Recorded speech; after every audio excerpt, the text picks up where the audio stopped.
కొమ్మలపై అటూ ఇటూ తిరిగింది కాకి. కుందేలు కోసం చెట్టు దగ్గర ఆత్రంగా ఎదురుచూస్తుంది నక్క. ఇంతలో అలా చేస్తే ఏదో ఉపాయం తోచినట్లు తుర్రున చెట్టు కొమ్మ మీద నుంచి ఎగిరిపోయింది కాకి. చాలా సమయం గడిచింది. ఎంత మొద్దు నిద్ర ఈ కుందేలుది!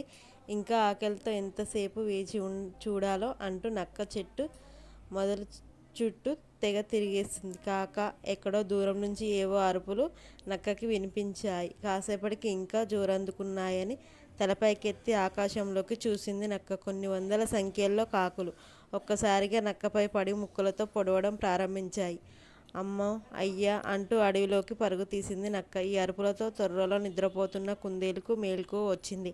బయటికి వచ్చి చూసింది. ఆ గొడవంతా దానికి అర్థం కాలేదు. ఏమైంది మిత్రమా, ఏంటి గొడవ అని కాకిని అడిగింది. నిన్ను చంపడానికి ఓ నక్క వచ్చింది. నీ ప్రాణాలు ఎలాగైనా రక్షిద్దామని అడవిలోకి వెళ్ళి మా బంధువులందరినీ తీసుకొచ్చాను. అంతా కలిసి నక్కను తరిమేశాం అంది కాకి. నా ప్రాణాలు కాపాడినందుకు నీకు ఎలా ధన్యవాదాలు చెప్పాలో అర్థం కావడం లేదు అంది కుందేలు. నాకు ధన్యవాదాలు ఎందుకు? ఆపదలో ఉన్నప్పుడు ఆదుకోవడమే కదా స్నేహం అంటే, నేను అదే చేశాను అంది కాకి.